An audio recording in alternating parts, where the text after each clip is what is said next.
Programme फैसले जी मां आफ्ताब मोगरी मां हमेशा चवंदा त फैसला पन उहे फैसला तारीख़ी जिन फैसलनि जो धरती धड़ियुनि खे तारीख़ खे इंतज़ारु आहे। अॼु अगरि ॻाल्हि कजे त तारीख़ ननी जेको तारीख़ लिखंदो उहो वॾी अहम अॼु जी तारीख़ लिखंदो। अॼु जी तारीख़ जी अगरि ॻाल्हि कयूं त यकीनी तौर ते अॼु जी तारीख़ में जिथे आलमी दुनिया वेही करे ख़ामोश तमाशाई बणियल आहे ऐं हिकु सुपर पावर ऐं ॿियो जेको आहे सो इंतिहा पसंद मुल्क इसराइल जहिड़ी रीति जेको आहे सो ईरान ते हमला करे पियो ऐं उन सां गॾोगॾु न सही ईरान पर ईरान जे मासूम ॿारनि खे जहिड़ी रीति जेको आहे सो हुननि उनजो क़त्ल कयो आहे उन ते सिर्फ़ु आलमी इदारा उन जा अंग अखर ॾियण में ई कामयाबु थिया आहिनि त केतिरा ॿार उते इन जंग में वीचारा मौत जो माॻ बणिजी विया। पर उन आलमी इदारनि जी ज़िमेदारी अञा ताईं ओड़ी रीति नज़र न पई अचे जहिड़ी रीति उन्हनि आलमी इदारनि खे जोड़ियो वियो। अगरि ॻाल्हि कयूं फ़लस्तीन जी त फ़लस्तीन में बि केतिरे वक़्त खां इसराइल जी तरफ़ां मड़ियल जंग में जेतिरा बि मासूम ॿारड़ा शहीद थिया ऐं उन्हनि खे जेको आहे सो मौत जे माॻ में लाथो वियो त उन में बि सिर्फ़ु अंग अखर ई आया ऐं उन में ॾसियो वियो त हिते एतिरा माण्हू ऐं एतिरा ॿार शहीद थी चुका आहिनि। पर पाकिस्तान जे अंदरि तव्हांखे माज़ी में कल्ह ऐं टियों ॾींहं खां वठी सोशल मीडिया ते बि डिस्कशन हले पई त सवाद में तालिबान जॾहिं मलाला यूसुफ़ज़ई खे गोली हई उन खां पोइ आलमी ज़मीर जहिड़ी रीति जाॻियो उहो वॾो अहम आहे। न सही यूरोपी मुल्क पर अरब मुल्कनि खां वठी करे हर दुनिया जी कुंड कुड़छ मां मलाला यूसुफ़ज़ई जे लाइ ॻाल्हि अहिड़ी रीति कई पई वञे त छाकाणि त पाकिस्तान जे अंदरि इहो वाक़ियो थियो ऐं उहो इंडिविजुअल हिकिड़ी छोकिरी खे तालिबान स्कूल न वञण ते गोली हई ऐं उन ते एॾी वाह वेला थी। पर हिते जेको डबल स्टैंडर्ड आहे त एतिरा ॿार जेके स्कूल में मौजूदु हुया ऐं जंहिं ते जेको आहे सो बमबारी कई वई ऐं उनजी जेको आहे सो शहादतूं थी वियूं उन जे बावजूदु जेको आहे सो आलमी ज़मीर जेको आहे सो ख़ामोश छो आहे।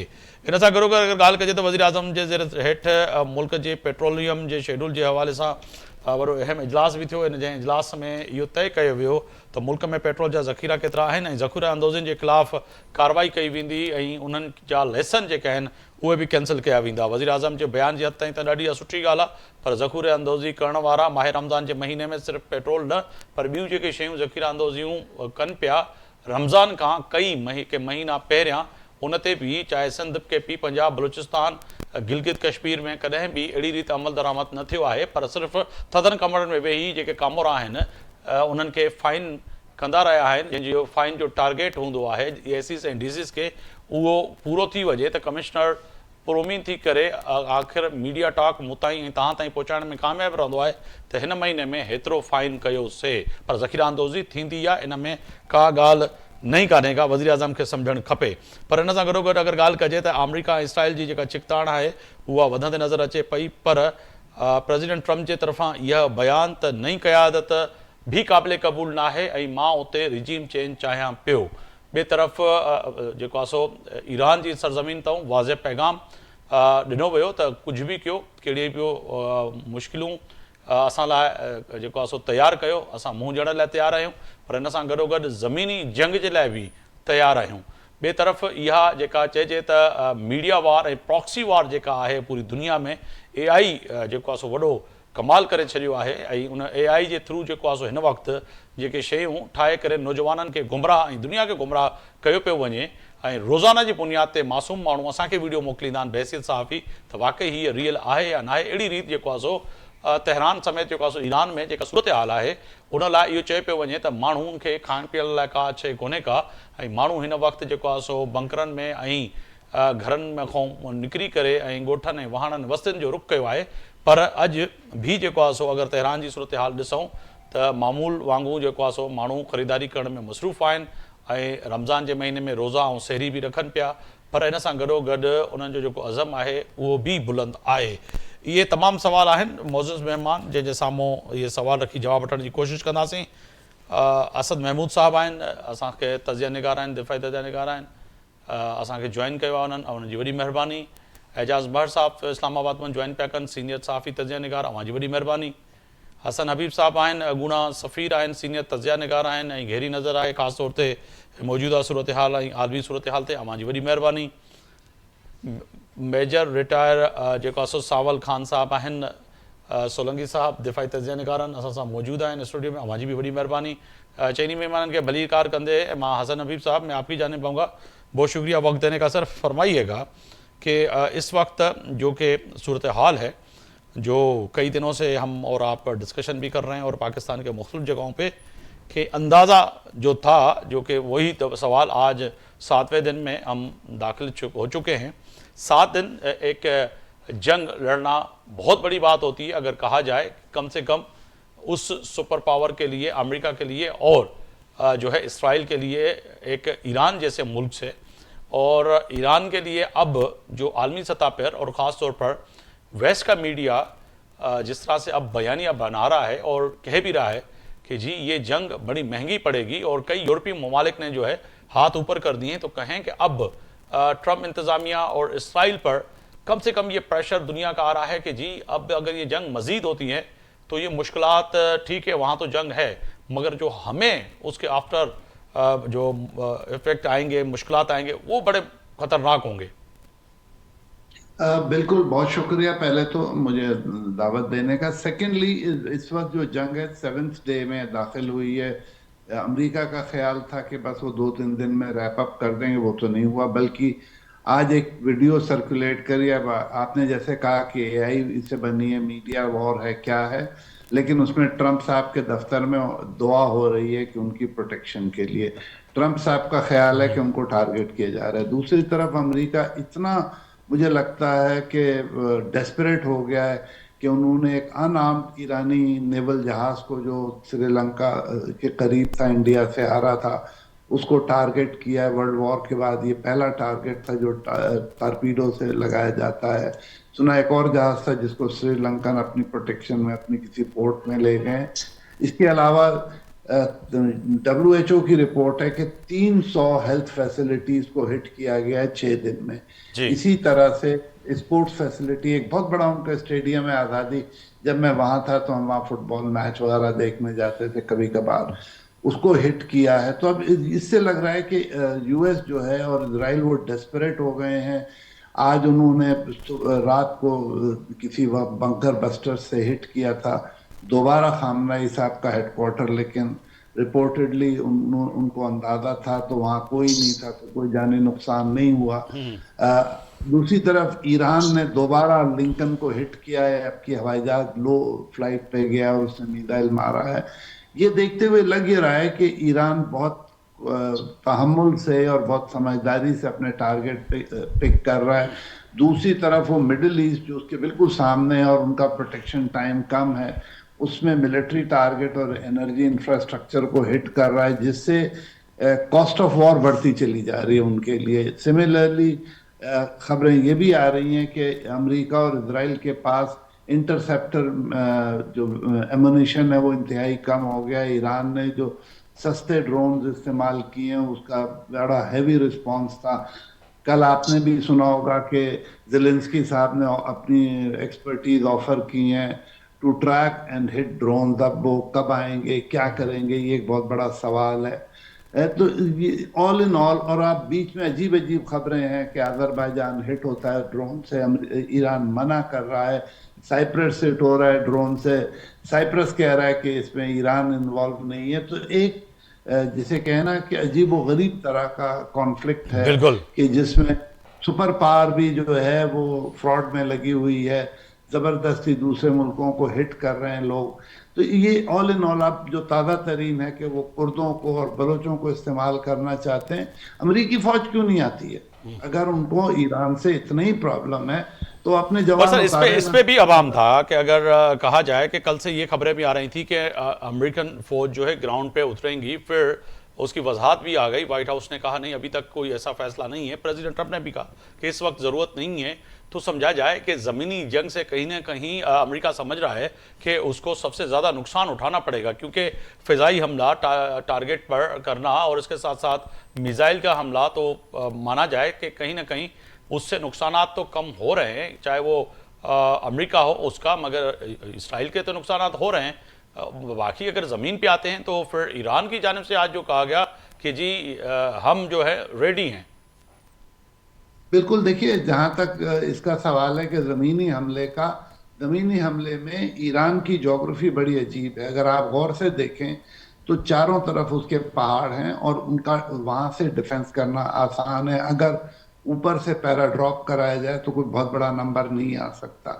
जो अमेरिका की और इजराइल की उम्मीद थी कि हमलों के बाद वो लोग निकल आएंगे बाहर जो रिजीम के खिलाफ हैं, रिजीम के खिलाफ लोग हैं, मैं तो वहां रहा भी हूँ, जाता भी रहता हूँ, लेकिन वो लोग जो हैं जैसे ही हमले हुए तो बजाय इसके कि उनमें इंतशार होता वो एक हो गए। देखिए, अपने मुल्क के लिए लड़ना दूसरी सूरत है, अपने उसमें जमहूरियत भी आती है, प्रोटेस्ट भी आता है, लेकिन फॉरेन प्रेशर में अपने मुल्क के लिए कोई लड़ने पे तैयार नहीं हुआ। और ठीक है। ईरानियों की तो 5,000 साल की हिस्ट्री है।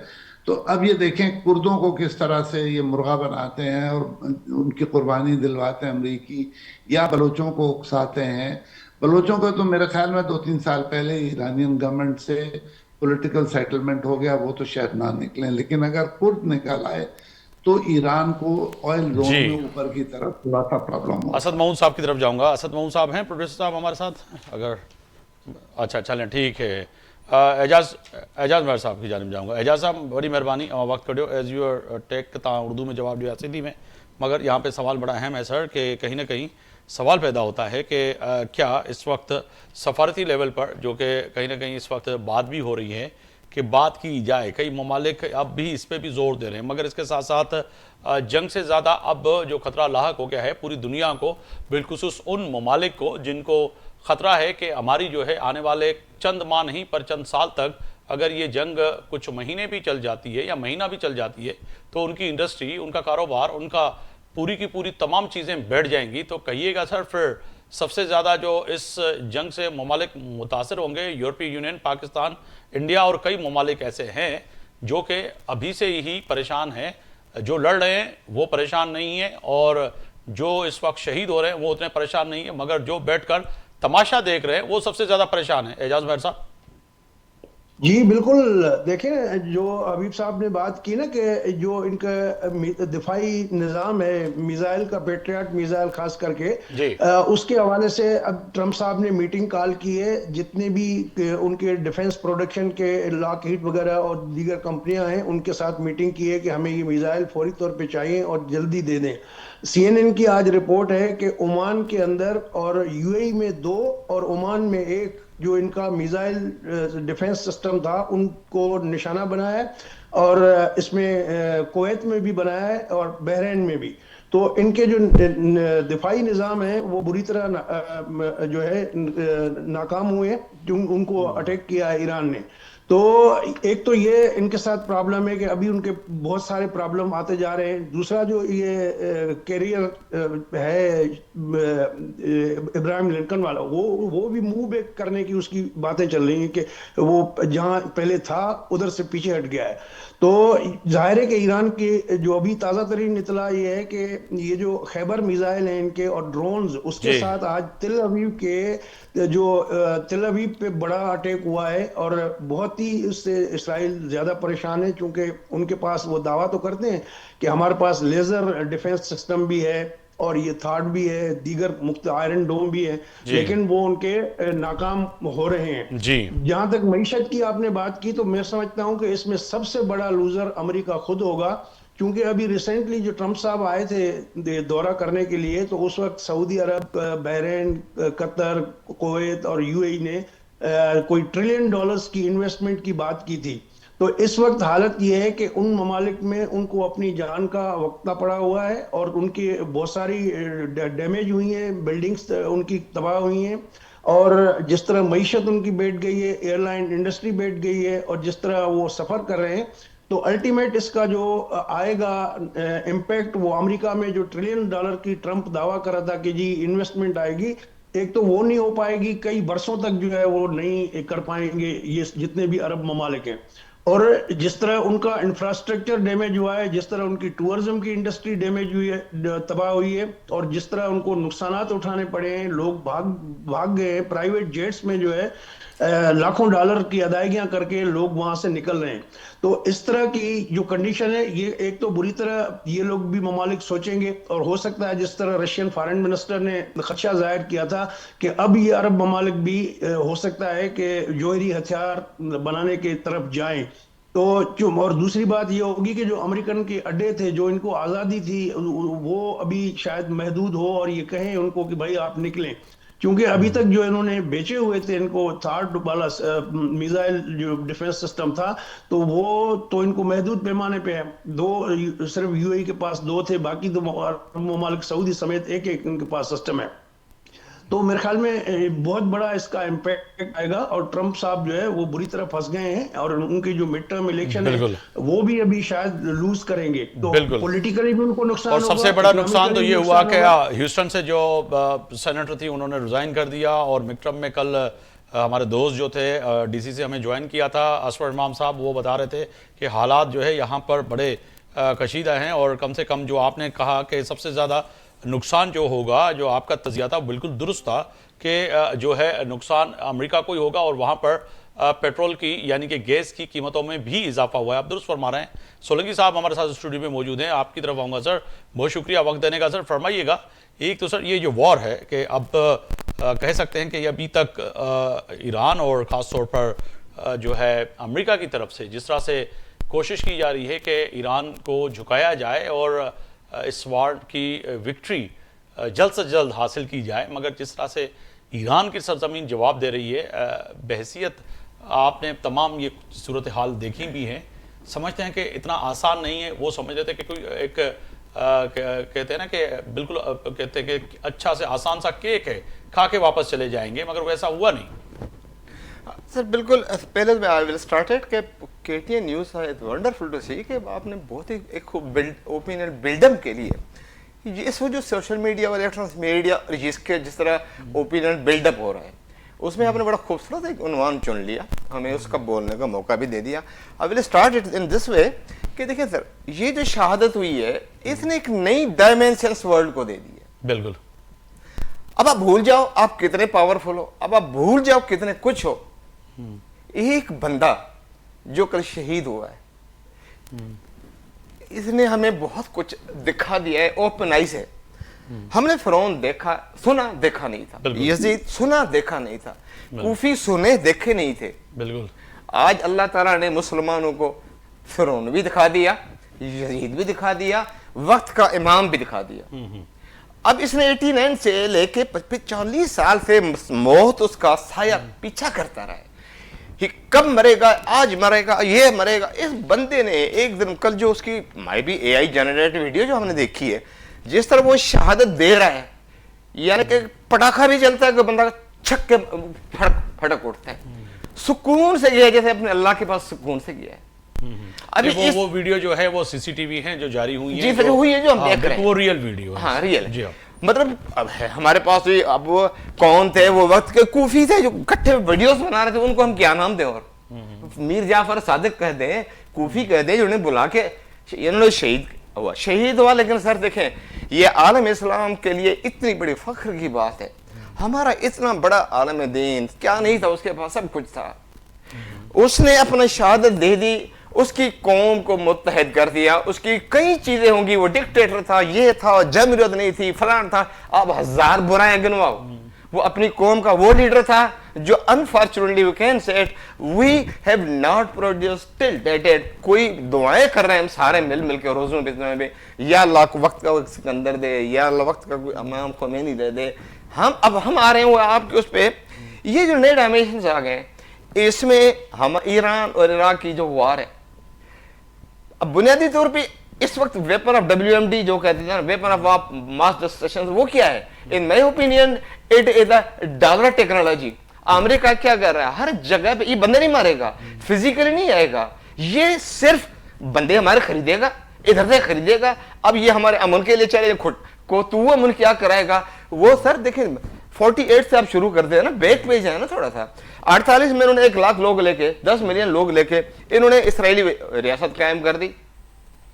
उसके जिम्मेदार कौन है? यही है। और इनके साथ हम सारे अब सोचते हमें पूरी मुस्लिम उम्मा के 52 ममालिक, ये जो हमारा उरूज था शाह फैसल के वक्त में, शहीद जुल्फकार अली भुट्टो के वक्त में, मुस्लिम उम्मा का तो जिया का अच्छे बुराई, लेकिन उसका जो मुस्लिम उम्मा का कॉन्सेप्ट था, आज उसको हमने मिट्टी में दफन किया हुआ है। हमने इसके पीछे कुछ भी नहीं जा रहे, अपने अपने मफाद में चले, हम अपने मफाद को ढूंढते हैं, चले छोड़ दें कि जी इस्लाम के नाम पे उन्हें दुनिया फताई। अब एक बंदा था, कोई गोरा था बहुत बड़ा, उन्होंने कहा था you are world ruler, Umar की तरफ इशारा करके कहता है when you were the world ruler that was accepted. आज अगर मैंने कहा सर, अब फिर उनका इंसाफ भी देखे ना, फिर वो रात को रातों रात, दुनिया को मशहूर है कि वो रातों रात कहता था कि अगर दरिया, जो वहां पे दरिया है उनका अपना, अगर वहां पर एक बंदा भी मरा तो आई विल बी आस्क्ड। उनका इंसाफ तो देखिए, आपका इंसाफ क्या है? आपके खिलाफ जो बोलता है उसको आपने गोलियां मार देते हैं, जिनके खिलाफ बोलते हैं 30 साल वो जेल, किसी को 10 साल जेल, किसी को दुनिया भर में उन लोगों को, ये तो नाइंसाफी है ना। अब सर इसका आफ्टर शॉट हमें पड़ क्या रहा है, नुकसान हमें क्या पड़ रहा है? सारी दुनिया को, हम गरीब लोग हर तरफ से टैक्स पेयर हम लोग मारे जा रहे हैं। पेट्रोल कल महंगा हुआ है 1500, जो अभी आप आएंगे शायद उस पर सवाल है। अब मुझे सर पता है इस जंग के नताइज, वो अब बिल्कुल 100% ठीक कहा, वो जो शहीद हो रहे हैं उनको इतनी तकलीफ नहीं है, वो जो हो रहे हैं अब जिनके डॉलर बंद हो रहे हैं ना वर्ल्ड वाइड दुनिया में, सबसे ज्यादा तकलीफ उनको हो रही है। अब किस किस से हम नाम लें? बिल्कुल बिल्कुल, आपने दुरुस्त फरमाया किस किस के नाम लें। मगर सर इससे बढ़ते हैं हसन हबीब साहब, अगर बात की जाए तो अब ये कहानी जो कई दिनों से हम डिस्कशन कर रहे थे कि ये चीज़ जो है अब मुज़ाकरात से निकल गई है, क्योंकि मुज़ाकरात का वक्त जो है वो ख़त्म हो गया है। मगर प्रेसिडेंट ट्रंप की जो बॉडी लैंग्वेज है, जो अब यूरोपीय ममालिक के मुख्तलिफ जो सरबराहान हैं उनकी स्टेटमेंट भी आपके सामने हैं, तो कहीं ना कहीं अब लग ऐसे रहा है कि सेफ स्पेस चाहिए प्रेसिडेंट ट्रंप को। तो वो घड़ी आती हुई नजर आ रही है कि कोई ऐसी चीज हो कि हाँ जी अब मैंने ये कर दिया तो अब मुझे बस मैं यहां से जा रहा हूं, क्योंकि हर जंग में तो यही हुआ है ना, यूएस ने यही किया है। जी बिल्कुल, जहां तक स्पेस का सवाल है वो अमेरिका को अब चाहिए। उनको भी लग रहा है कि उन्होंने जो करना था कर लिया, इससे आगे उनको कुछ नहीं मिलना। वो टारगेट्स बढ़ाए जा रहे हैं, बॉम्बिंग बढ़ाए जा रहे हैं, और हर चीज की एक कॉस्ट है। देखिए बी टू बॉम्बर्स जो हैं उनका एक ट्रिप करोड़ों रुपए का होता है, इतना आसान नहीं होता है जितना वो ले आए। उन्होंने कल बंकर बस्टर्स भी चला लिए, कोई खास फायदा नहीं हुआ। कॉमन शहरी वो मार रहे हैं जिनको मारने का कोई बड़ा फायदा नहीं, सिर्फ नेगेटिव फॉल आउट होता है। उनकी फैमिलीज और सोसाइटी और यूरोपियन सोसाइटी में भी लोग इस बात को बड़ा नोट कर रहे हैं। तो प्रेसिडेंट ट्रंप ने अब मजीद कुछ हासिल नहीं करना है। जहां तक इसका सवाल है कि पीस की तरफ या स्पेस की तरफ कैसे जाएं, तो अभी तक देखिए जो लोग बातें भी कर रहे हैं ना, वो बहुत म्यूटेड वॉइस में कर रहे हैं। कोई बड़ा नाम आपको सामने नजर नहीं आ रहा, कोई मुल्क नजर नहीं आ रहा। देखिए ओमान तो बेचारा सुलह करा रहा था, दे वर वेरी क्लोज, और अमेरिकन ने उनको डिसीव कर दिया व्हाइल दे वर अनाउंसिंग के वी आर क्लोज, आपने हमला शुरू कर दिया। तो मुझे नहीं समझ में आता, despite working around the world, कि कौन सा मुल्क या कौन सी पर्सनैलिटी ऐसी है जो दोनों साइड को एक्सेप्टेड होगी और जो पहले सीज फायर और उसके बाद पीस की तरफ ले जाए। खाली सीज फायर पे बात नहीं होगी। अच्छा, ईरानी इस स्टेज में अभी नहीं है कि वो कोई ऑफर को वो पुल कर रहे हैं। उसकी वजह ये है कि उनका लॉस भी बहुत हुआ और उनके साथ ज्यादती भी बहुत ज्यादा हो गई है। तो वो अब लगे हुए हैं, जैसे कल उन्होंने बड़े डेयरिंग इम्पैक्ट दिया है लिंकन को कि उनका एक बॉम्बर लो फ्लाइट पे गया और वहां से वापस आ गया। और लेकिन ये कि जब तक कोई बड़ा नुकसान अमेरिका का या इजराइल का नहीं होगा, तब तक ईरानियों के पास अपनी कौम को ये कहने को नहीं होगा कि हमने इमाम का बदला ले लिया तो अब हम पीस की तरफ जाएंगे। तो बज़ाहिर कोई सूरत नजर नहीं आ रही। वो जो कहते हैं ना कि there is no light at the end of tunnel, अभी तक कोई रोशनी, कोई रास्ता नजर नहीं आ रहा कि किस तरह से हम लोग सीज फायर की तरफ जाएं। कौन सी ऐसी सिचुएशन क्रिएट हो कि ईरानी और अमेरिकन दोनों के अच्छा वे जंग रोकते हैं। लेकिन एक बात इस जंग से बहुत वाज़ेह हो गई है, और जो अब अमेरिका में भी बातें होने लगी कि ये जंग अमेरिका की थी ही नहीं। बिल्कुल, ये जंग शुरू से इजराइल की थी। ईरान न्यूक्लियर पे कंसेशन देने पे तैयार था, they had almost agreed. Israel को शौक था कि मिसाइल टेक्नोलॉजी को रेन इन करें। अब मिसाइल टेक्नोलॉजी को भी अगर वो मान लेते ईरानी, तो इस वक्त ईरान का क्या होता या किसी भी मुल्क का क्या होगा कि अगर उनके ऊपर हमले हो रहे हैं, वो अपना लॉन्ग रेंज मिसाइल उनके पास नहीं होते। और ये कहना कि अमेरिका को खतरा था, अमेरिका को कोई खतरा नहीं है। ईरान के पास मेरी नॉलेज के मुताबिक कोई भी मिसाइल ऐसा नहीं है जो 2500 किलोमीटर से आगे जाए। हाँ, अब ये जो हमारे किम जोंग उन का ऑफर आया है, अगर वो कोई ख्वासोंग 2024 में से कोई सीरीज दे देता है तो उनकी रेंज सर, उस 14-15 ऑफर को आप लाख सीरियस किलोमीटर। समझते हैं? ये खबरों की हद तक है, या फिर उस ऑफर को आप समझते हैं कि वाकई ऐसा हो सकता है? मेरा ख्याल है कि देखिए, मैं तो कोरिया में रहा भी हूँ, किम जी जोंग उन के मुल्क में, और मेरे उस पर बड़ी नजर है, बहुत रेगुलर नजर है। जी। कोरिया जो है उसका ये ऑफर सिर्फ ऑफर है, फिजिकल नहीं है, क्योंकि इन मिसाइल को पहुंचाया कैसे जाएगा, और नॉर्थ कोरिया कभी भी अपनी जमीन से तो वो नहीं मारेगा। तो ये, लेकिन उसका सिर्फ ये कह देना काफी है। तो अमेरिका को ये पता होना चाहिए कि चले अभी नहीं, लेकिन किसी और स्टेज पे कोई मुल्क नॉर्थ कोरिया से न्यूक्लियर टिप, पूरा न्यूक्लियर एटम बॉम्ब नहीं, न्यूक्लियर टिप, और अमेरिका ने किया है कई जंगों में इस्तेमाल न्यूक्लियर टिप के, डिप्लीटेड यूरेनियम यूज करते हैं जिससे बिल्कुल वेव्स होती हैं। तो ये जो ऑफर है in itself is very big, बिल्कुल अगर भले उस पर हो या ना हो। बिल्कुल। एजाज समर साहब, एक बड़ा सवाल यहाँ भी पैदा होता है कि ज़मीनी जंग की अभी तक तो कोई ऐसी दूर दूर तक जो बातें हो रही हैं, जो कि बारहा व्हाइट हाउस कुछ कह रहा है और प्रेसिडेंट ट्रम्प कुछ और कह रहा है, मगर सर कल और परसों से जो खबरें आई, जिस पे यकीनन आपकी भी नज़र होगी, कुर्दिश को जो है लॉन्च किया गया है, जो कि थोड़ी देर पहले हसन हबीब साहब भी कह रहे थे कि बलोचों को भी करने की कोशिश की गई, मगर लिहाजा बलोचों ने तो जवाब दे दिया। मगर कुर्दिश इतनी तादाद में हैं कि वो जो है इतनी बड़ी जंग में और उतर भी जाए, जो कि ईरानी आज शहीद होने के लिए तैयार हैं। वहाँ पे हर ज़मीन पर रहने वाला शख्स कह रहा है कि शहादत के रुतबे से कोई बड़ी बात नहीं है। पर दूसरी तरफ सर, यमनियों की भी सूरत हाल आपके सामने है, और कई ऐसे लोग हैं जो कि कह रहे हैं कि हम ईरान का साथ देंगे, जो कि ग्राउंड पे छोटे छोटे गिरोह कहें या फिर एक नुक्ता नज़र से नज़रिए से इत्फाक रखने वाले, तो वो भी फिर अगर आते हैं तो फिर ये अब ज़मीनी जंग ईरानी कुर्दिश और उनके दरमियान होगी।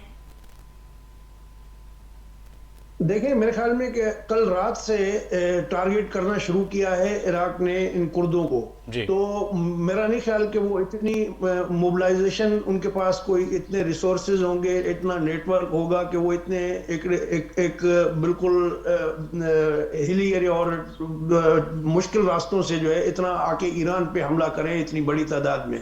तो वो अपनी जगह पे एक ऑप्शन जरूर है, एक लिमिटेड इम्पैक्ट भी उसका आ सकता है, लेकिन फौरी तौर पे इतना बड़ा वो खतरा जो है वो नहीं होगा अनटिल एंड अनलेस के यूएस फोर्सेस जो है वो खुद नहीं ग्राउंड करते, जो कि मुश्किल है जी। तो मेरा ख्याल है कि वो अभी इतना इमीडिएट थ्रेट नहीं है, उसको ईरान जो है वो न्यूट्रलाइज कर लेगा। तो वो इस पोजीशन में अभी भी है, क्योंकि जिस तरीके से चीजें हो रही हैं, तो अभी जिस तरह प्रेसिडेंट ट्रंप ने आज दावा किया है कि जी हमें राब्ता किया गया है कि ईरान मिन्नतें कर रहा है कि सीज फायर करो, लेकिन इराक के जो फॉरेन मिनिस्टर है उन्होंने तरदीद की है कि भाई हम कोई बात नहीं करना चाह रहे, नहीं किसी से हमने कोई राब्ता किया है। लारिजानी साहब की भी वजाहत आई है कि हम नहीं लड़ेंगे, जंग करेंगे, मुज़ाकरात नहीं करेंगे। तो अभी जिस तरह की सिचुएशन बन रही है, तो इसमें ऐसा लग रहा है कि ये मामला आगे जाएगा, और ये अमेरिका बहुत मामलात में जिस तरह एक्सपोज हुआ है, जिस तरह ये पहले भी बात हो रही थी कि पहले वो एक यूनिपोलर वर्ल्ड का एक जो अकेला सुपर पावर था, लेकिन इसमें इसराइल ने उसको इस तरह इस्तेमाल किया है। अब ऐसे लग रहा है जैसे अमेरिका इसराइल का प्रॉक्सी बन गया है। तो ये जो इससे स्टेटस अमेरिका का उभर के सामने आएगा, वो भी एक मनफी होगा। जिस तरह हमने पहले भी बात की कि उधर उनके जो है मईशत भी मुतासर होगी, उसकी सियासत भी मुतासर होगी, उसने जो ये फैसला किया है। तो अभी वो फेस सेविंग ढूंढ रहे हैं। अब देखते हैं कि किस शक्ल में वो किस तरीके से फेस सेविंग मिलती है। चाहे ईरान को भी तो फेस सेविंग चाहिए, जिस तरह हबीब साहब ने कहा कि उनका इमाम जो है वो शहीद किया गया है। तो मेरे ख्याल में अभी इसराइल की जो आपको खबरें नहीं आ रही हैं, इसराइल में बहुत तबाही हुई है, जो खास करके रात को इन्होंने बरसात की है मिसाइलों की, खैबर मिसाइलों की और ड्रोन्स की, तिल अवीव शहर के हार्ट ऑफ द तिल अवीव पे। तो मेरे ख्याल में ये जो इसका इम्पैक्ट आएगा, इसका इसराइल में भी मुजाहरे शुरू हो गए हैं और कल उन्होंने 4 बंदे भी गिरफ्तार किए हैं कि जो प्रोटेस्ट कर रहे थे या वहां पर। तो मकसद कहने का कि इसराइल और अमेरिका जैसा दोनों आपका को भी ये एक फॉलोअप का सामना करना पड़ेगा।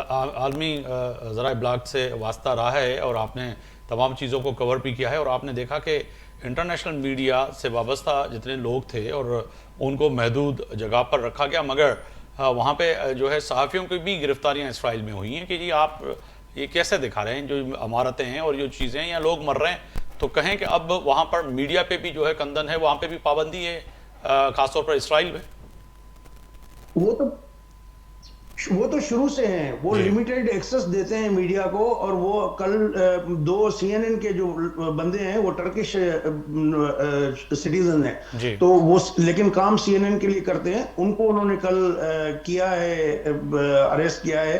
वो IDF के सामने वो बना रहे थे, अपनी रिपोर्टिंग कर रहे थे। तो जाहिर है कि ये तो शुरू से है और इसराइल कभी नहीं चाहता अपनी मर्जी के बगैर जो है उसकी मर्जी के जो खिलाफ कोई खबरें जो है वहां से चली जाएं। तो वो उन जर्नलिस्टों को वीजा देता है, ना ही उनको जो है एंट्री देता है। अगर कोई इस तरह की थोड़ी बहुत दिखा भी देता है तो उनको निकाल देता है। आपने देखा गजा में जो अल जजीरा के कितने लोग मारे गए, मुख्तलिफ जो न्यूज आउटलेट्स थे उनको किस तरह मारने में ही देर नहीं करता। तो मकसद वो तो बहुत ही डेंजरस कंट्री है जर्नलिस्टों के हवाले से। और लेकिन अभी ये चीजें आएंगी, अभी फिलहाल तो वो छुपा रहे हैं, लेकिन जिस तरह नेतन्याहू की अपनी पॉलिटिकल कैरियर दांव पे लगा हुआ है, उसके खिलाफ करप्शन के केसेस हैं, वो तो ये चाह रहा है कि कंटिन्यू ये जंग रहे। लेकिन अब वो भी बुरी तरह फंसेंगे और वहां जो उनका अपना सिस्टम है उसको भी उसको एहतसाब के लिए पेश करना पड़ेगा। तो मेरे ख्याल में कि ये दोनों के लिए, ट्रंप और उसके लिए नहीं बल्कि दोनों उनके ममालिक के लिए भी इसके बहुत रिपरकशंस होंगे और आप देखेंगे कि बहुत ये लोग भुगतेंगे। सर अब दूसरी तरफ आऊँगा, सोलंकी साहब मैं आपको जानना चाहूँगा कि एक तो तय है कि फैसले की घड़ी में ये तो फैसला चलें, ठीक है, जंग इसराइल अमेरिका और ईरान लड़ रहा है, मगर इसके साथ साथ अब मज़ीद जो जंग में फंसते हुए दुनिया नज़र आ रही है वो बड़ी अहम है। अगर देखा जाए तो ये बड़ा अहम फैसला है कि अब कतर ने कह दिया कि जी अगर हालात दुरुस्त होते भी हैं तो जो LNG की जो सप्लाई है उसमें एक तवील जो है वक्त लगेगा। इसी की तरह जो है सऊदी अरब ने भी कह दिया, UAE ने भी कह दिया और दीगर कई ममालिक ने कह दिया। मगर अब कह सकते हैं कि जो जैसे मैंने स्टार्ट में कहा था, जो ग्राउंड पे इस वक्त जंग में शहीद हो रहे हैं, लड़ रहे हैं, वो तो अपनी जगह पे, मगर ये जो दुनिया है जो पूरा का पूरा 20% जो है खाम तेल की रसाई और 40% से ज़्यादा दीगर चीज़ों की, तो अब अगर इस रास्ते से बंदिश के बाद पाकिस्तान जैसे मुल्क और इंडिया और बांग्लादेश इवन के दुनिया के कई ममालिक, उनकी सिचुएशन क्या होगी। और जो दावा है जो ट्रम्प ने कहा कि मैं इंश्योर करवाता हूं और वहां पर हमने कंट्रोल संभाल लेंगे और ये जो रास्ता है इसको खोलने में भी कामयाब होंगे। और इससे आगे उन्होंने कहा कि जो बहरी जहाज़ हैं जो LNG और पेट्रोल लेके जाते हैं उनकी इंश्योरेंस भी मैं जो है देने के लिए तैयार हूँ। क्या उनकी बातों पे अभी तक कोई यकीन नहीं कर रहा क्योंकि आगे बढ़ नहीं रहा। तो ये सूरत हाल किस तरफ जा रही है सर? सूरत हाल यहाँ पे ये सारी जितनी भी सूरत हाल है, इससे सबसे बड़ा अब हम ये देखिए हमारे पास जो भी खबरें आ रही हैं दुनिया वर्ल्ड वाइड मीडिया से जितनी भी आ रही हैं, दे आर कंट्रोल, उनको फिल्टर करना पड़ रहा है। फिर इतनी भर मारे कोई समझ नहीं आती इस चीज़ की कि सच क्या है, हकीकत क्या है, ये क्या वो क्या। बहरहाल हम आपके इसी सराउंडिंग में अगर आए तो अमेरिका, पहली बात ये है कि अमेरिका अपनी ये जो हेजमनी है दुनिया में, वो अब हमने ये क्यों सोचा हुआ है कि वो कहते हैं ना graveyards are filled with indispensable people. वह 10-15 लोग, 20-25 लोग में हम 60 साल से हम देख रहे हैं, ये जो कुछ ये डिजाइन करके दा रहे हैं, कहते हैं बस यही खुआओ, यही पियो, यही घोटो। अब अगर आपने किसी रास्ते को आने भी देना है, तो अब मैं अगर इसी स्टेज पे बाहर बोलूँ मैं कोई और अल्फाज इस्तेमाल कर लूंगा, अंदर से कुछ बोलूंगा, तहजीब और तमद्दुन के दायरे में रखकर ही बात करेंगे हम लोग कि भाई दुनिया में जो सच्ची बात है, हकीकी बात है, आप उसको हम आगे आने नहीं दे रहे। अब हकीकी और सच्ची बात है क्या? अब पहले हमारी दुनिया में इस वक्त देखें बदअमनी सबसे बड़ी, आप ये वार ऑन टेरर, दहशत, आप बुनियादी सवाल पे मैं आता हूं, हम 60 साल मेरी उम्र है, 62 साल, 28 32 28 फौज में रहे, 32 आंखों से तो सारी जिंदगी आज भी देख रहे हैं आंखों से, ये सारी बदअमनी, ये हमारी तबाही, हमारी बर्बादी, हमारे बच्चों का फ्यूचर, हर चीज स्टेक, रास्ता नहीं मिल रहा। रास्ता किनको मिल रहा है? उन सिलेक्टेड लोगों को। नहीं सर, मेरा नुक्ता नज़र बिल्कुल डिफरेंट था। मैं बात कर रहा हूँ ईरान और जो है इस जंग के बाद पैदा होने वाली सूरत हाल, और बिलखुसूस जो तेल की रसाई है, LNG की रसाई है, और जो ममालिक हैं जो कि सबसे ज़्यादा कंट्रीब्यूशन करते हैं, देते हैं पूरी दुनिया को, जिससे जो है पूरी दुनिया की इंडस्ट्री और सारे मामलात चलते हैं, जो कि अब लग ऐसे रहा है कि वो बंद होने जा रहे हैं। तो अगर प्रेसिडेंट ट्रंप इंश्योर करवा रहा है कि नहीं जी जो है रसाई भी मिलेगी और वहाँ पर भी हमारा कब्ज़ा होगा, और हम जो है लोगों को यकीन दिलाते हैं, तो उस सवाल के नुक्ता नज़र से पूछ रहा था कि क्या ऐसा है, लोग एतबार करेंगे? मैं कह गया बीच में सारी बात, ये जो इनका मौक़िफ़ है इनका ना, ये अब इस पे एतबार कौन करे? पहली बात ये है कि आपने खुद ही कह दिया कि एतबार तो इन पे इस चीज़, दूसरी बात एतबार भी करते भी हैं, तो यहाँ पर भी ये सारी की सारी, ये सारा कंट्रोल इन्हीं के पास ही रहना है ना इन चीज़ों का। वो खुद ही कह रहा है कंट्रोल मैं करूँगा, उसकी मर्जी है, आपको पेट्रोल जितनी मर्जी का दे दे, फिर उसकी मर्जी इतने टैक्स लगा दे, उसकी मर्जी जितने टैरिफ लगा दे। तो बात तो आपको फाइनेंशियल, जो जैसे जंग आजकल कुछ भी नहीं है, जंगों में सारी फाइनेंशियल मैनेजमेंट ही है। आप हमला कर लो, यहाँ से सारा सोना लेकर चले जाओ। अब आप रास्ते तो मुझे दे रहे, दुनिया का क्या बनेगा? हम गरीब से और गरीब हो जाएंगे, रास्ते ये मिलेंगे। अमेरिका डॉलर, पहले लफ्ज मैंने यूज किया dollar technology, we use this dollar technology a term very widely, but in the हम अपने ये जो हल्के या सर्कल्स हैं उनमें यूज कर लेते हैं। लेकिन सर आपने बिल्कुल बजाय कहा है, इस वक्त ये जगह हमें space, it is the controlled space through a world monitor, जो इंडिस्पेंसिबल अपने आप को समझ बैठे हैं, ना खुदा समझ बैठे हैं, जो अपने आप को ये समझते हैं कि हम दुनिया के लिए बस वक्त के वली पैगंबर हम हैं। इंसाफ अदल के नाम की चीज़ नहीं है, कंट्रोल भी कोई महंगे भी कोई कंट्रोल नहीं है, फ्यूचर हमारा इन डिसीजंस ने असल ने ये वारंटियर ने इसको फिरकी और मोटर और वो रंग अपना दिया हुआ है, सुर्ख कहे, लाल कहे, पीला कहे, नीला कहे, तेरी मर्जी है। ठीक, मेरा बच्चा मर गया सर, उसकी कोई फिक्र नहीं है, मेरा इमाम मर गया, उसके ऊपर ढोल और सामियाने बजा रहे हैं आप, और इधर से हम उस कोई और टॉपिक करेंगे क्योंकि ये तो कैसी चीज़ है। अच्छा, मैं हसन हबीब साहब की तरफ जाऊंगा। हसन हबीब साहब, अब जो है इससे हटकर, जंग से हटकर, अब जो तमाम ममालिक हैं, कल तक तो ये जंग उस मदारी की तरह बैठकर देख रहे थे कि हाँ जी हो रही है, होगी नहीं होगी, नताइज क्या निकलेंगे। अब सफ़ाए मातम जो है हर जगह पे बिछा हुआ नज़र आ रहा है, और बिल्कुल हिंदुस्तान में भी कल हमारी कुछ बात हो रही थी हिंदुस्तान में दोस्तों से, तो वो यही कह रहे थे कि जी यहाँ पर जो है नरेंद्र मोदी और ख़ास तौर पर हिंदुस्तान सबसे ज़्यादा इस खित्ते में यकीनी तौर पर मुतासर होगा ही होगा। मगर आज सब इसी पे जिक्र कर रहे हैं कि हमारे पास ज़खायर कितने हैं, और आज प्राइम मिनिस्टर, हमारे प्राइम मिनिस्टर ने भी उनके भी ज़ेर जो है सदारत जो है इजलास हुआ पेट्रोलियम मसनूआत को लेकर के कितना हमारे पास ज़ख़ीरा है और किस तरह से आगे बढ़ा जाए। तो कहा जाए कि सर अब जंग से हटकर जो है अब तमाम ममालिक को जो है अपने अपने पेट की पड़ी है और अपने अपने गोदाम्स की पड़ी है कि उसमें है क्या।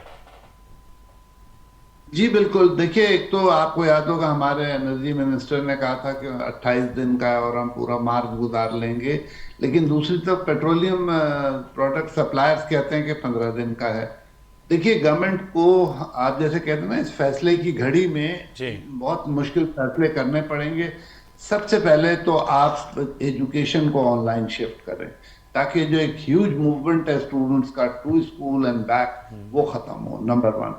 उसके बाद वो इदारे जहां पॉसिबल हो वर्क फ्रॉम होम उस पे जाएं। देखिए पिछली दफा कोविड के बाद अमेरिका में, कनाडा में, यूरोप में बहुत से इदारे हैं जो आज तक वर्क फ्रॉम होम कर रहे हैं, तो उनका ख्याल है वर्क फ्रॉम होम में प्रोडक्टिविटी बहुत होती है, आदमी जो कम्यूट करने में टाइम ज़ाया करता है, थकता है, उससे बचता है। तो हमें सबसे पहला फैसला तो अब ये करना चाहिए कि हम जो है वो उस पे रहें, वॉर फुटिंग पे हम जाएं उन एक्शन में जिनमें हम फ्यूल सेव करें। भले हमारे पास 15 दिन का, 30 दिन का, 10 दिन का जो भी है, लेकिन हमें तैयार रहना चाहिए लंबे अरसे के लिए। उसकी वजह ये है कि जैसे आपने खुद कहा कि मेजर प्रोड्यूसर्स गैस के जो हैं, कतर ने हमें मना कर दिया कि वो हमें गैस नहीं दे सकता, सऊदी अरब ने भी। तो धीरे धीरे जब ये खुलेगा भी, और खुलने में प्रॉब्लम ये कि जो गारंटी प्रेसिडेंट ट्रंप दे रहे हैं कोई उसको मानने पे तैयार नहीं है, और हुर्मुज इतनी छोटी जगह है कि जी। अगर ईरानी सरफेस पे उस पर अटैक होता है तो कोई बचाने वाला नहीं है।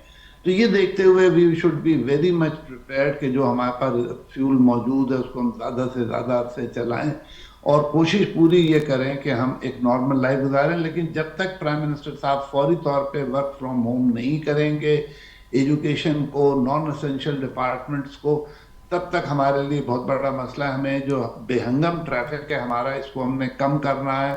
वो हमारे लिए वैसे भी सूदमंद है। बहुत सारे मूवमेंट्स पाकिस्तान में ऐसे हैं जिनकी कोई ज़रूरत नहीं। तो हमें जी। एक वसी पैमाने पे कैंपेन चलानी है to conserve fuel and energy. बिल्कुल। एजाज मिर साहब, अगर बात की जाए कि प्रेसिडेंट ट्रंप के उस टैरिफ के बाद जिस पे पूरी दुनिया को हिला के रख दिया और उसके बाद जो है उनके सुप्रीम कोर्ट का फैसला, मगर उस तमाम सूरत हाल को साइड पे रखते हुए जो कि बारहा एक कहा प्रेसिडेंट ट्रंप ने कि रूस के साथ, रशिया के साथ आप डील नहीं करेंगे और पड़ोसी मुल्क हिंदुस्तान को भी मना कर दिया कि आप तेल नहीं खरीदेंगे। अब ये जो सूरत हाल पैदा हुई है तो कहीं ना कहीं मैं बहसियत साहब की जो समझ रहा हूँ, या ज़्यादा आप सीनियर है समझाइएगा, तो इससे फ़ायदा तो अल्टीमेटली घूम फिर के तो रशिया यानी कि रूस को ही हो रहा है। अगर ये सूरत हाल, ये सारे रास्ते बंद हो जाते हैं और ये ममालिक जो हैं सबसे ज़्यादा तेल देने वाले वो भी बंद हो जाते हैं, तो वेनेजुएला से तेल कैसे खरीदेंगे? तो सब अब भागेंगे तो रूस की जाने।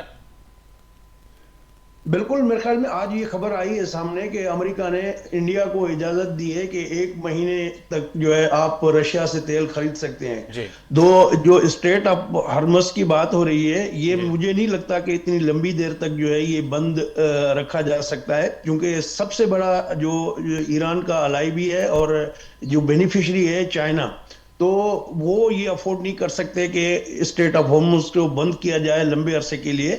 तो मेरा ख्याल है कि ये फिलहाल तो इस वक्त जो है तकरीबन जो यूएन की रिपोर्ट आई है, सैकड़ों की तादाद में जहाज फंसे हुए हैं। फ्रांस ने कहा है कि उनके 40 जहाज फंसे हुए हैं। तो जो आपने बात की थी कि सदर ट्रंप पे एतबार करेगा कि जी वो इंश्योरेंस भी देंगे, फलां करेंगे, कोई नहीं कर सकता। वो इतना छोटा और नैरो वो जगह है कि वो ईरान के मुकम्मल रेंज में है और पहले भी तकरीबन कोई अभी 9 जहाज हिट हो चुके हैं जी। अब उनको मुख्तलिफ जो है ये कल मैं देख रहा था रिपोर्ट इनकी IOM की, तो उसमें कोई ट्रस्ट नहीं करेगा और ये लंबे अरसे के लिए नहीं होगा। मेरे ख्याल में चाइना भी इसमें लगा हुआ है कि इस पे पाबंदी हटे और जैसे ही जंग बंद होगी तो ये खुल जाएगा और इतना लंबा शायद तेल का क्राइसिस ना हो, चूंकि इस वक्त तो हमारे खिते में 2 सबसे बड़े खरीदार हैं ईरान के, एक चाइना और रशिया। इंडीड पाकिस्तान भी है लेकिन वो बड़े पैमाने पे कर रहे हैं। तो कल उसकी बात भी हुई है जयशंकर की इराकी साहब के साथ, कल उन्होंने फोन किया था। तो अभी दोनों ममालिक ने कोई उसकी खबर जारी नहीं की है कि क्या बात हुई है। अलबत्ता जो अंदाजा है वो यही है कि इंडिया की जो एक्सरसाइज थी जिसमें शिरकत करके वो ईरान का जो जहाज जा रहा था वापस, जिसको सबमरीन ने US वाले हिट किया है और उसमें तकरीबन 100 से ज्यादा लोग जो है वो मारे गए हैं, तो उसी पे शायद उन्होंने ताज़ियत वगैरह की होगी। तो डेफिनेटली ये स्ट्रेट ऑफ हॉर्मस का इशू भी डिस्कस हुआ होगा। तो अभी ये डिटेल आएंगे जैसे अनफोल्ड होंगे। तो मेरे ख्याल में कि ये जो आपकी बात थी कि रशिया की तरफ जा रहे हैं, तो इंडिया को ऑलरेडी अमेरिका खुद इजाजत दे चुका है, तो दीगर भी जाहिर है, चाइना तो ऑलरेडी वहां से वो पाइपलाइंस बिछा रहा है।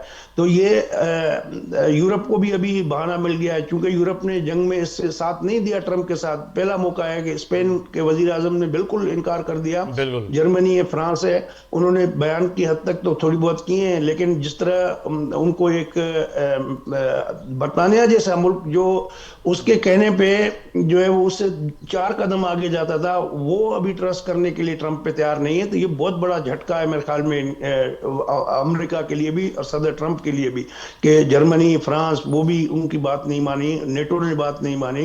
तो ये सारी चीजें जो डेवलपमेंट हो रही है, तो अल्टीमेटली जो नए अलाइनमेंट्स बन रहे हैं दुनिया में, और उसमें रशिया चाइना का जो इत्तेहाद है या ब्रिक्स का जो इत्तेहाद है, अल्टीमेटली वो आगे चल के मजबूत होंगे और उससे जो है अमेरिका कंटेन होगा और नए अलाइनमेंट्स आपको दुनिया में होती हुई नजर आएंगी। बिल्कुल। सोलंकी साहब, अगर दूसरी तरफ देखा जाए कि पाकिस्तान का बड़ा अहम किरदार रहा कि कहीं ना कहीं जो है इस पूरी की पूरी जंग में जो है पाकिस्तान ने कोशिश भी की है और 12 अभी भी कोशिश कर रहा है, जो फॉरेन मिनिस्टर ने पिछले दिनों ने जो है ब्रीफिंग भी दी। मगर आप सूरत हाल समझते हैं कि अभी भी जो थोड़ा बहुत अगर ईरानियों का एतबार समझा जाए, जो कि जो अच्छे दोस्त हैं उन पर है, अगर ऐसी सूरत हाल पैदा होती है तो आप समझते हैं कि पाकिस्तान इस जंग में जो है सीज फायर में किरदार अदा कर सकता है मजीद?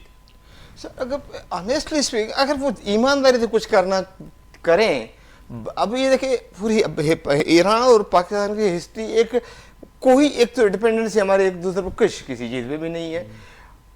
इमाम खुमैनी या कोई किसी ने हमें बाहर नहीं मुनासिब नहीं समझा, बड़े बड़े उनके जो इमाम गुजरे वो हमारी बदकिस्मती ये हमारी ये कि हमारा कोशिश तो जरूर हम देखिए अच्छी बात को कभी भी बंदे को नहीं करना चाहिए। मैं कल इस सारी जंग में कल जनरल इंडिया के जनरल बख्शी जैसे बंदे को सुन रहा था, वो कहते हैं कि अमेरिका इज अ लूजर, उसको कंडेम करते हैं। वो तो सर दूसरी बात है। अच्छा, इंडियन देखें, माजरत के साथ सोलंकी साहब, इंडियन जो हैं वो ट्रम्प को लेके इस तरफ आड़े हाथों इसीलिए भी दे रहे हैं, वो ईरान के उसको भी नहीं ले रहे हैं, जबकि ईरान के साथ सबसे ज्यादा धोखा इंडियन ने किया और ईरान ने हमारा साथ उस वक्त कश्मीर के मामले पे भी नहीं दिया था। हसन हबीब साहब शायद इसकी तस्दीक करेंगे, आप भी करेंगे कि जब कश्मीर का इशू था तो ईरान हमारे साथ नहीं खड़ा हुआ था। उसके बावजूद जो है कुलभूषण यादव जैसा दहशतगर्द हमने पकड़ के उनको दिया और हमने कई एविडेंस दिए कि आपके यहाँ रॉ एक्टिविटी कर रही है। वो हम उस ईरान के मामले में उसको नहीं ले रहा आड़े हाथों अमेरिका को, वो अपनी ही जो इस वक्त सूरत हाल है इंडिया वर्सेस अमेरिका, उसका जो है खार निकाल रहा है और आग निकाल रहा है। तो वो हर बंदा अगर देखें इस जंग में हर बंदा वो अपने मफादात को ढूंढ रहा है, अपने हिसाब से बयान दे रहा है। आपने जो कहा कि भाई पाकिस्तान कुछ ये अगर इसमें कोई किरदार अदा कर सकता है, किरदार अभी यही हमने किरदार हमने पहले भी अदा नहीं किया, अभी भी कोई है थिंक टैंक्स हमारे को, हमारी तो उनसे सिंपली गुजारिश, देखो 60 बच्चे नहीं हम लोग, आप जो कह दे और हम मान लें, ऐसा नहीं है, कुछ भी नहीं है। 60 साल से हमने देख लिया, कुछ भी नहीं। उस पर मैं कंक्लूजन में बताऊंगा जो बहुत दुख और तकलीफ है, मैंने अभी तक इजहार नहीं किया उसको एज ए स्टेट पॉलिसी। लेकिन अब ये है पाकिस्तान चाहे तो देखिए इस वक्त अमेरिका के साथ पाकिस्तान की दोस्ती को आज की नहीं, 40 बुरी या अच्छी इसको कोई जुटा सकता कि we are allies of American since 1940 कब से 40 साल से। आज भी अगर पाकिस्तानी हमारी वो लोग जो फेस में नहीं है, एक्चुअल जो थिंक टैंक्स हैं, एक्चुअल जो मैन बिहाइंड द गन्स हैं, एक्चुअली जो पॉलिसी मेकिंग साहब हैं, वो चाहे दरमियान में दिल से आए, चाहे दुनिया को अमन भी दे सकते हैं, रास्ता भी दे सकते हैं। अब Pakistan is in this sense हमारे पास माशाल्लाह कोई नजरिए की, हमारे पास माशाल्लाह जनरल गुल जैसे लोग पैदा हुए हैं जिनकी दुनिया में तरफ है आज भी, वो आप उसको छोड़ दें। पाकिस्तान आपका सच जवाब कि पाकिस्तान अगर ईमानदारी से और नेक नियति से अगर चाहे तो अपना रोल अदा कर सकता है। बिल्कुल हसन हबीब साहब, आप समझते हैं कि पाकिस्तान का रोल अगर इसमें आता है तो अदा कर सकता है, मगर सोलंकी साहब से जो बहनें मोदबाना उनके सामने जो बात रखी कि हिंदुस्तान का जो इस वक्त नुक्ता नज़र है वो ईरान के हवाले से नहीं है, वो खबीस के बच्चे ओनियर में जो माह रमज़ान के महीने में यही लफ्ज़ इस्तेमाल कर सकता हूँ उनके लिए मैं कि वो खबीस के बच्चे जो हैं वो सिर्फ अपना ही मुफाद देखते हैं और बीजेपी और आरएसएस का नुक्ता नज़र जो है नज़रिया उसको लेके चलते हैं। आजकल जो उनकी तोहफों के मीडिया के गोदी मीडिया के जो वार हैं ख़ासतौर पर प्रेसिडेंट ट्रंप की पॉलिसियों पे, वो अपने ही मसाइल की वजह से, वो ईरान की वजह से नहीं है। बिल्कुल बिल्कुल आपकी सही ऑब्जर्वेशन है कि वो जो हम कहते हैं ना बुग़्ज़ माविया और हुब्बे अली वाली बात है, क्योंकि अमेरिका से खुश नहीं है तो अमेरिका को हर मामले में रगड़ रहे हैं और इजाजत दी उस मीडिया को जो अमेरिका को क्रिटिसाइज कर रहा है। जहां तक आपका ओरिजिनल सवाल था कि क्या पाकिस्तान मीडिएशन का रोल कर सकता है, कर तो सकता है, लेकिन देखिए मेरे ख्याल से अगर पाकिस्तान के बजाय हम चाइना की तरफ देखें तो कुछ ज्यादा हमें वो चांस नजर आएगा। पाकिस्तान अच्छी नीयत से बहुत दफा ऑफर कर चुका है लेकिन किसी ने कभी अब तक रिस्पॉन्ड नहीं किया। चाइना एक मुल्क है जिसका मिडल ईस्ट में इन्फ्लुएंस नजर हमें आने लगा है। ईरान और सऊदी अरब का जो एग्रीमेंट था वो उन्होंने कराया था। हर कॉन्फ्लिक्ट में वो बड़ा रिजर्व रोल कर रहे हैं लेकिन अदा कर रहे हैं। तो मेरे ख्याल में अगर कोई एक मुल्क एशिया से ऐसा है जो कोई रोल प्ले कर सकता है वो चाइना है, और अगर कोई यूरोप से आप ढूंढें तो मेरे ख्याल में नॉर्दर्न यूरोप से कोई एक आध मुल्क ऐसा हो सकता है, नॉर्वे है या स्वीडन है, जो कोई इस तरह का सालसी का किरदार अदा कर सकते हैं। उन पे शायद ईरान भी राजी हो जाए, लेकिन पाकिस्तान पे राजी होना थोड़ा सा मुश्किल है, क्योंकि पाकिस्तान जो है वो अरबों से अलाइंड है। हमारा सऊदीया से डिफेंस पैक्ट, अगर किसी वक्त वो हमसे कहें कि अच्छा भाई फौज भेजो हमारी मदद के लिए, तो हम क्या करेंगे? ईरान हमारा नेबर है, ईरान को हम अनॉय करेंगे तो हमारे आगे सारी जिंदगी हमारे लिए मसाइल होंगे।